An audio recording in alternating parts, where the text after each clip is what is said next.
이제 요사이 세상에는 많은 사람들이 하나님은 존재하지 않는다고 무신론에 빠져 살고 있는 것을 우리가 많이 바라보게 됩니다. 그러나 성경은요, 하나님은 살아계신 분임을 우리에게 알려주고 있다라는 거예요.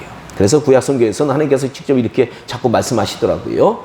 나의 삶을, 즉 이게 무슨 얘기냐, 나의 살아있음을 두고 맹세하노니 라는 말씀을 계속 여러 곳에서 말씀하셨다라는 겁니다. 얼마나 사람들이 하나님의 살아계심을 믿지 않았으면 나의 살아있음을 맹세하노니 이렇게 말씀하셨겠어요. 이에 신약에서도요, 하나님을 언급할 때 살아계신 하나님이라고 많은 사도들이 말했다라는 겁니다. 특히 베드로 사도는요, 이 마태복음 16장 16절에서 예수님이 어떤 분인지 고백할 때요, 주는 그리스도시요, 메시아라는 거죠. 구약 성경에서 예언한 메시아라는 겁니다. 그 다음에 나온 얘기를 잘 들으셔야 돼요. 살아계신 하나님의 아들이시니이다 라고 고백을 했다는 겁니다. 맞습니다. 하나님은 살아계신 분이에요. 죽은 분이 아니에요. 움직이지 않는 분이 아니에요. 그런데 오늘날 많은 신앙인들은 때때로 세상 사람들처럼 하나님께서 살아계신 분이라는 사실을 잊고 마치 하나님은 나와 상관없으신 분, 하늘에만 계신 분처럼 생각하면서 신앙생활 할 때가 많은 것을 우리가 바라보게 됩니다. 그런데 그런 신앙생활은요, 정말로 무의미한 신앙생활이에요. 시간만 낭비하는 그런 신앙생활이 된다라는 겁니다. 차라리 교회 안 나오는 게 나아요. 하나님을 만나지 않고, 하나님을 체험하지 않고, 살아계신 하나님을 만나지 않고 생활하는 신앙생활은 정말 지긋지긋한 거예요. 오히려 짐이 되는 거예요. 오늘날 한국교회가요, 이 점점 영적 영향력이 죽어가는 이유가 무엇 때문이냐라는 거예요. 그것은 하나님의 살아계심을 체험하지 못한 교인들이 교회 안에 가만히 보니까 점점 늘어나고 있다라는 겁니다. 만약 한국교회요, 하나님의 살아계심을 체험한 신앙인들이 가득 찬다면 한국교회는요, 기적과 이적이 일어나고 성령의 역사와 그 역동성의 역사가 일어날 것이다 라는 겁니다. 마치 사도행전의 역사가 다시 우리 한국교회 안에 일어날 것이다 라는 거예요.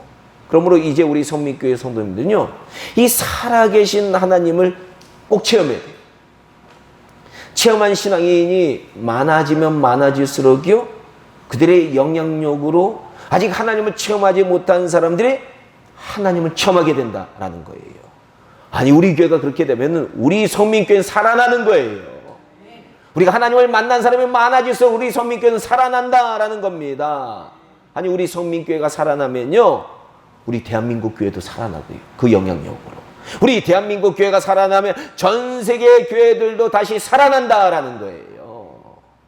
사도행전은 바로 이런 역사를 우리에게 알려주고 있습니다. 하나님을 체험한 신앙인들이 점점 많아져서 사도행전을 보니까요, 그들의 영향력으로 전 세계 복음이 전파되었는데 아시아의 땅끝인 우리 대한민국까지, 아니 복음 전파가 불가능하다고 생각하는 북한까지 복음이 전파되었다라는 겁니다. 이런 사실은요, 살아계신 하나님을 체험한 신앙인들만이 복음을 전하고 이 세상을 변화시킬 수 있다라는 사실을 우리에게 알려주고 있다라는 거예요. 살아계신 하나님을 만난 기독교인이 있는 데는 달라져요. 그리고 우리 신앙인들의 이 각자도요, 이 살아계신 하나님을 체험하고 만나야 인생이 절대로 바뀌어요. 하나님 만나기 전에 인생 안 바뀝니다.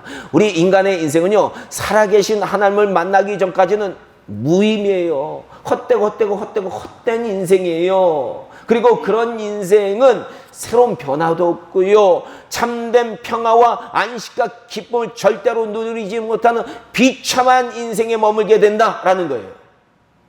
하나님 만나기 전은 우리 인생은요, 아무리 돈이 많아도 비참해지는 거예요. 그러므로 우리 성민교회 성도님들께서는요, 오늘부터는요, 이 살아계신 하나님 좀 만나주세요 라고 간절히 기도해야 됩니다. 그리고 또 과거에 살아계신 하나님 만났다고요, 첫사랑의 감격을 잃어버린 분들도 많이 있거든요. 이런 분들도요, 하나님 나 다시 좀 만나주세요 라고 간절히 기도해야 돼요. 그래서 하나님 만났어. 나도 이번 주에 하나님 너무 깊이 만났어. 라고 나와가지고 서로 고백해야 될 거예요. 이런 역사가 일어나야 돼요. 그런 역사가 일어나는 교회가 건강해지는 거예요. 그런 역사가 일어나는 개인들의 삶이 건강해진다라는 겁니다. 바로 오늘 본문에는 살아계신 하나님을 만나 인생이 완전히 바뀐 한 인물이 나오는 거예요. 이 사람을 보면 어떻게 하면 우리는 살아계신 하나님을 만나서 우리 인생이 완전히 바뀌게 되는지 깨닫게 된다라는 겁니다. 오늘 본문의 주인공이 누구예요? 나만 장군입니다. 그는 이스라엘의 적국인 아람 왕의 절대 신임을 받았던 크고 존귀한 장군이었습니다. 그러니 그는요, 아람에서요, 왕감의 권력과 부를 누리던 용사였어요. 그런데 이런 그에게 나병이 찾아온 거예요. 점점 심해지거든요. 당시로서는 나병은 불치병이었기에 그의 인생은 이제 완전히 끝난 인생이다라는 거예요. 바로 이때 하나님께서는 그에게 하나님을 만날 기회를 주셨다라는 겁니다. 우리 인생 가만히 보면요, 하나님은요, 우리 인간이 너무나도 교만하기 때문에 우리 인생 완전히 바닥을 내려갔을 때 하나님을 만날 기회를 주세요. 그래야지만 하나님께 귀가 열리거든요. 바닥을 쳐야 우리 인생은요, 하나님을 향한 마음이 열리고 하나님을 향한 그분의 그 은혜를 자꾸 구하게 되거든요. 그래서 이제 나만 장군도 바닥을 치니까 하나님을 만날 기회를 갖게 된 거예요. 그의 집에는요, 이스라엘 땅에서 하녀로 끌려온 한 어린 소녀가 있었어요. 근데 그 소녀가요, 하나님을 아는 사람이에요. 그래서 이 소녀가요, 나만 장군의 아내에게 이렇게 얘기를 합니다. 주인님, 이 우리 주인이 이스라엘 땅 사마리아에 있는 한 선지자를 만났다면 그 나병 고쳤을 텐데, 이렇게 안타까워하는 거예요. 그래서 이 얘기를 아내를 통해서 전해 들은 나만 장군 귀가 솔깃해졌습니다. 아니, 병 걸린 사람들 보면요, 불치병 걸린 사람들 보니까, 제가 주변에서 보니까, 이게 특별한 물이라고 주는데 제가 옆에서 보면 안 나을 게 뻔히 보여요. 근데 그거라도 몇백만 원 주고 사서 먹으려고 그래. 귀가 솔깃해진 거예요. 그래서 그는 아람 왕에게 달려가서 이스라엘 땅에서 온 소녀의 말을 전해서 올려드립니다. 그러자 나만 장군을 총했던 이 아람 왕은요, 그를 불쌍히 여겨서 그의 병을 고쳐달라는 이 간절한 편지를 써서 나만 장군의 손에 들려서 이스라엘 왕에게 보냈다라는 겁니다. 아마 이때 나만 장군은요, 인생의 마지막 지푸라기라도 잡고 싶은 심정이었을 거예요. 그러기에 그는요, 적국인 이스라엘 땅에 들어가면 잡혀서 죽을 수도 있는데, 그렇죠? 적의 장군이 왔어? 우리와 싸우던 장군이 왔어? 가만 놔두겠어요? 그런데 목숨을 걸고 왕의 편지를 들고 이스라엘 땅에 들어갔다라는 겁니다. 아니나 다를까요?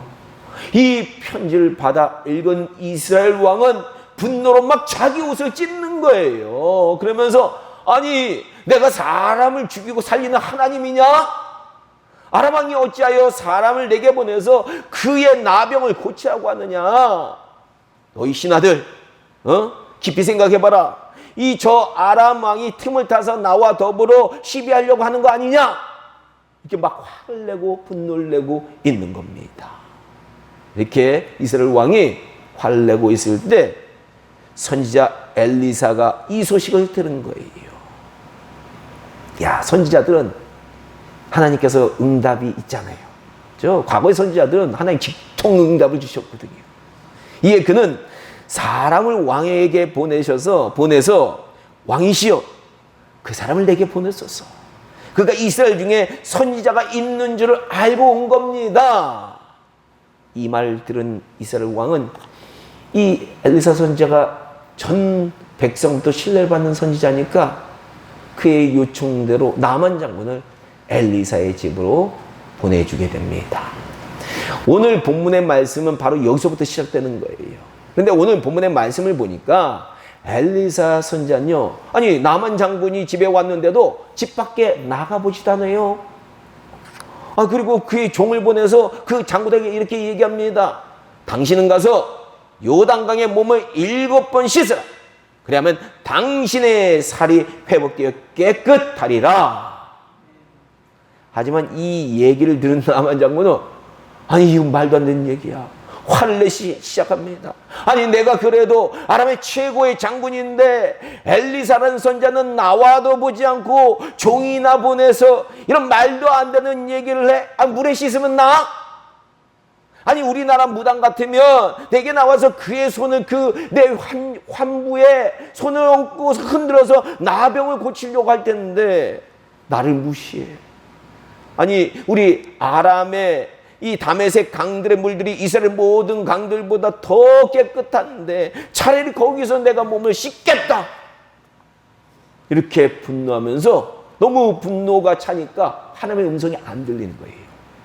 여러분 하나님의 음성이 들리려면 분노를 좀 가라앉혀야 돼요. 마음을 비워야 돼요. 그러면 하나님의 음성이 그때 들리거든요. 이렇게 분노해서 나만 장군은요 몸을 돌려서 다시 아람으로 떠나가기 시작합니다. 얘들아 가자. 다시 아람으로 가자. 그런데 이때 이 나만 장군이 종 잘 뒀어요. 나만 장군은 가만히 보니까 자기 옆에 있는 사람들 너무 잘 뒀어.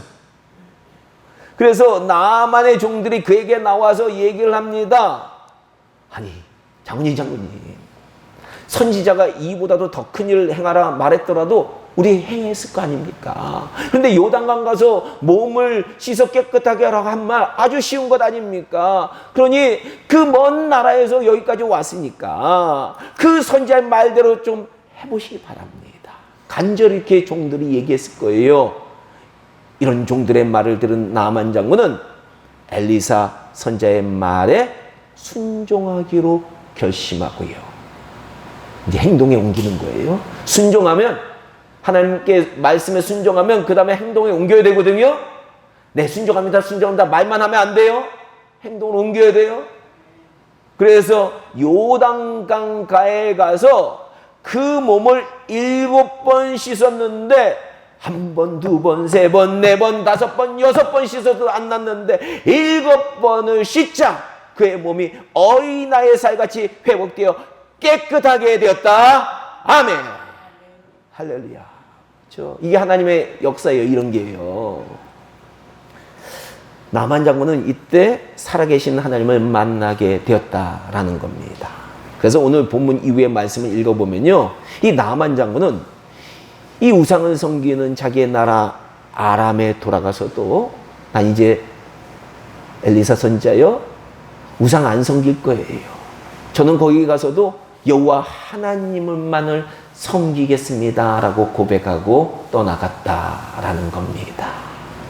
사랑하는 우리 성미교회 성도 여러분, 우리는 살아계신 하나님을 만나야 나만 장군처럼 망해간 인생, 저주받은 인생이 바뀌게 된다라는 거예요. 나만 장군은 살아계신 하나님을 체험하니까 나병으로 평생 지긋지긋하게 고생할 인생이 완전히 새로운 인생으로 바뀌게 되었을 뿐만 아니라 하나님을 믿고 영원한 천국에도 그가 들어가게 되었다라는 거예요. 그렇다면 이 나만 장군이 어떻게 해서 이 살아계신 하나님을 만나게 되었는가라는 거예요. 거기에는 몇 가지 이유가 있어요. 오늘 본문 말씀을 묵상을 해보면요. 몇 가지 이유가 있어요. 그 첫째는요. 나만 장군은 하나님을 아는 그 집 하녀의 이야기를 들었다라는 거예요. 우리도 마찬가지예요. 우리 인생의 문제들이 참 많이 찾아오거든요. 근데 이 문제들이 생기면 하나님을 모르는 엉뚱한 세상 사람들의 조언 들으면 안 돼요.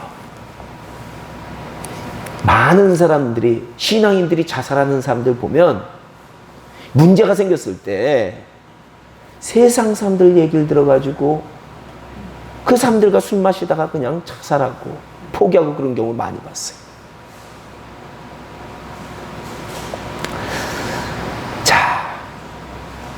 우리도 마찬가지입니다. 우리 인생에 문제들이 생기면 하나님을 모르는 엉뚱한 세상 사람들의 조언 들으면 절대로 안 돼요. 나만 장군처럼 하나님께 나아가라고 조언해주는 하나님을 아는 하나님의 사람들의 조언을 들어야 된다라는 거예요. 어려움에 찾아왔을 때요, 우리 인생에 어려움이 찾아왔을 때 세상 사람들의 이야기를 들으면요, 우리는 전능하신 하나님의 능력이 안 보여요. 세상 사람들이 어떻게 전능하신 하나님의 능력을 바라볼 수 있겠어요? 그걸 얘기해 줄 수 있겠어요? 능력의 하나님, 어떤 고난 가운데도 우리를 이끌어내시는 하나님 어떻게 얘기해 주겠습니까? 세상 사람들의 얘기를 듣게 되면 우리 앞에 닥친 현실의 이 어려움만 너무 크게 보이게 된다라는 거예요. 그러니까 여러분, 어려운 문제 왔을 때요, 절대 이런 헛된 사람들 얘기 듣지 마세요. 주변에 신앙인들과 상담을 하세요. 신앙인들과 상담할 사람이 없으면 저한테라도 오세요. 저 목사님한테라도 와서 상담을 해야 돼요. 하나님의 사람의 얘기를 들어야 돼요, 여러분. 둘째로, 나만 장군이 살아계신 하나님을 체험하게 된 이유는요, 이 낳고자 하는 간절함이 그에게 있었다라는 거예요. 만약 나만 장군이요, 이제는 나는 살 만큼 살았어, 내 인생은 여기까지야 라고 포기하는 마음을 가졌다면 그는 나병을 결코 낫지 못했을 것이다 라는 겁니다. 우리에게 찾아오는 병이나 인생의 문제는요, 포기하는 사람에게는 하나님도 아무것도 못해주세요. 우리 하나님은요, 간절함을 가진 사람들을 도와주신다라는 거 여러분들 아셔야 돼요. 성경에 보면 간절한 사람들에게 하나님이 역사하신 거예요. 예수님께 나왔던 수많은 병자들이 있죠. 수많은 병자들 보면 다 어땠느냐? 간절했어요. 나병 환자, 혈루병 환자, 이런 환자들 다 소경 들린 환자. 아니, 이런 사람들이 다 간절했다고요. 심지어 나병 환자나 혈루병 걸리는 환자들은 사람들 앞에 나오면 돌 맞아 죽는데도 목숨을 걸고 주님 앞에 나왔더니 무릎을 꿇고 주님, 내가 낫길 원합니다라고 간절히 고백했더니 그들 병이 다 낫고요, 인생의 문제가 해결되었다라는 겁니다. 나만 장군도요, 그를 괴롭히는 지긋지긋한 나병이 낫고 싶어서 간절함으로 목숨을 걸고 적국인 이스라엘 땅에 왔기 때문에 하나님께서는 그의 병을 낫게 해주셨다라는 겁니다. 이 탈북한 사람들도 보니까요, 우리 반주자님 부모님도 탈북하신 분인데, 이 탈북한 사람들 보면 남한으로 가겠다라고 절실한 사람들만이 탈북에 성공해서 남한에 내려와서 자유와 평화를 누리고 살고 있다라는 거예요. 여러분, 지금 대부분의 북한 사람들은요, 이 USB나 영상을 통해서요, 남한의 실정을 많이 들었기 때문에 남한이 북한보다 훨씬 더 잘 산다는 것을 아는데도요, 남한으로 내려오고자 하는 절실함이 없기 때문에 결코 그들은 남한으로 내려오지 못한다라는 겁니다. 여러분, 절실함이 있어야 돼요. 이 절실함이 얼마나 필요한지 몰라요. 그러므로 우리 선민교회 성도님들께서는요, 새로운 인생, 새로운 삶, 건강한 육체, 지긋지긋한 가난에서 벗어나 풍요로운 삶과 영적 충만한 삶을 누리고 싶다면 뭘 가져야 돼요? 하나님께 간절함이 있어야 돼요. 하나님, 내 인생 바뀌고 싶어요. 하나님, 내 인생에 기적 필요해요. 하나님의 도움이 필요해요 라고 간절함이 있어야 될 줄은 믿습니다. 그럴 때 하나님이 역사하시는 거예요. 그럴 때 하나님은 만나주시는 거예요. 교회도 마찬가지예요.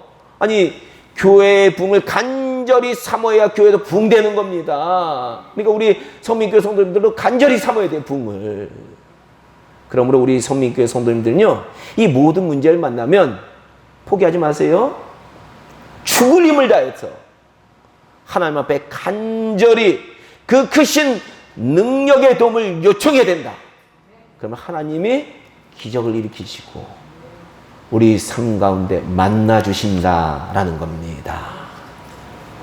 세 번째로요, 이 나만 장군이 살아계신 하나님을 체험하게 된 이유는 무엇이냐? 우여곡절은 있었지만요, 나만 장군은 하나님의 말씀에 결국 순종했기에 그의 인생의 최대의 문제였던 나병이 낫게 되었다라는 거예요.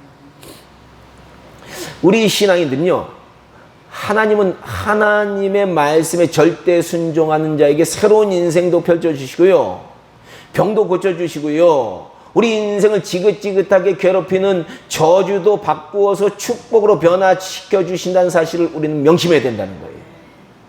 만약 나만 장군이요, 엘리사 선지자를 통해서 주신 하나님의 명령에 순종하지 않고 아람으로 돌아갔다면 그는 나병을 치료할 기회뿐만 아니라 영원한 천국에 들어갈 기회도 완전히 상실했을 것이다 라는 거예요. 그러나 나만 장군은요, 종의 말을 듣고 억지로라도 하나님의 말씀에 순종했더니 하나님의 기적이 일어났다라는 거예요. 여러분, 억지로라도 하나님의 말씀에 순종해야 돼요. 기도하라, 억지로라도 해야 돼요. 말씀 읽어라, 억지로라도 해야 돼요. 하나님을 찬양하라, 억지로라도 해야 돼요. 하기 싫죠. 근데 억지로 해야 돼요. 그러다 보면 역사가 일어나는 거예요. 억지로 하는 게 순종이거든요. 왜? 우리의 본능은 하나님의 뜻과는 반대하도록 움직이니까 억지로라도 해야 돼요. 순종해야 돼요. 특히 이 나만 장군요, 요단강에서 6번만 씻고 포기했다면 기적은 일어나지 않았을 텐데, 포기하지 않고 끝까지 7번까지 씻었더니, 이 말씀에 순종했더니 7번째 갑자기 그의 몸이 완전히 치료되었다라는 거예요. 우리도 마찬가지입니다. 살아계신 하나님을 체험하지 못하는 신앙인들 보면요, 아니, 한 번 더 간절해야 되거든요. 한 번 더 간절히 기도해야 되거든요. 한 번 더 하나님의 말씀 내가 순종하겠습니다 라고 이 순종의 결단을 해야 되는데, 아니 6번째 포기하는 사람이 많아요. 신앙인들이요. 6번째. 아니 목회자들은 그래요. 아니 하나님이 종으로 세워놨는데, 아이고 이렇게 노력했는데 안 돼요. 목회. 포기해요. 끝. 그 인생 끝이에요. 하나님은 그런 인생 원하지 않아요. 전능하는 신 하나님 믿고 끝까지 순종하는 사람을 원하시는 거예요. 그렇지 않으면 절대로 하나님 못 만납니다. 지난번 이 설교에서도 제가 말씀드렸지만요, 모세가 아니 9번이나 바로에게 이집트의 재앙이 내려온다고 경고를 했는데, 아니 9번을 했는데도 이스라엘 백성들이 구원을 해방을 못 받는 거예요. 그런데 바로가 여기서 포기했나요? 모세가 포기했나요? 아니죠.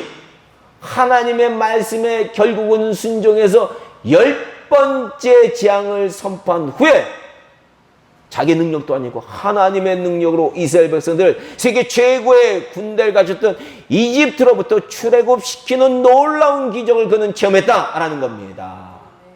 그렇죠? 보세요.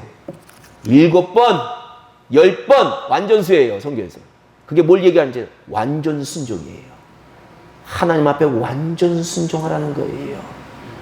그러므로 우리 성민교회 성도님들은 이 낙담하지 말라, 포기하지 말라, 두려워하지 말라, 나는 너의 산성이요, 나는 너의 바위요, 나는 너의 구원이다 라고 약속하신 하나님의 말씀에 순종해야 돼요. 아니 이런 약속의 말씀인데 이런 약속에 순종만 하면 되거든요. 그리고 끝까지 노력하고 끝까지 기도해서 살아계신 하나님을 우리는 체험해야 될 줄 믿습니다. 여러분, 우리가 신앙생활 하는데요, 신앙생활 한 번 하는데 2번 못 하잖아요. 인생이 2번도 아니고요. 저도 살아보니까 막 자꾸 이제 인생은 빨리 흘러가는데, 이 한 번 사는 인생 시간 낭비하지 마세요. 목표를 가지고요, 남은 인생 하나님의 말씀에 순종해서 기적을 체험하시기 바랍니다. 하나님을 만나야 돼요. 날마다 만나야 돼요. 그래서 날마다 만나는 그 마지막 삶의 기록을 우리 삶의 여정의 편지에, 야, 옛날에는 하나님 만나지 못했는데, 우리 인생의 일기를 보니까, 아니 성민교회 나와서 하나님을 만난 이후부터는 내가 맨날 이렇게 만나고 있었습니다라고 고백하고 하나님께 돌아가야 될 줄로 믿습니다. 그런 역사가 우리 여러분들의 삶에는 아름답게 펼쳐지기를 다시 한번 주님의 이름으로 간절히 축원하고 당부합니다. 기도하겠습니다.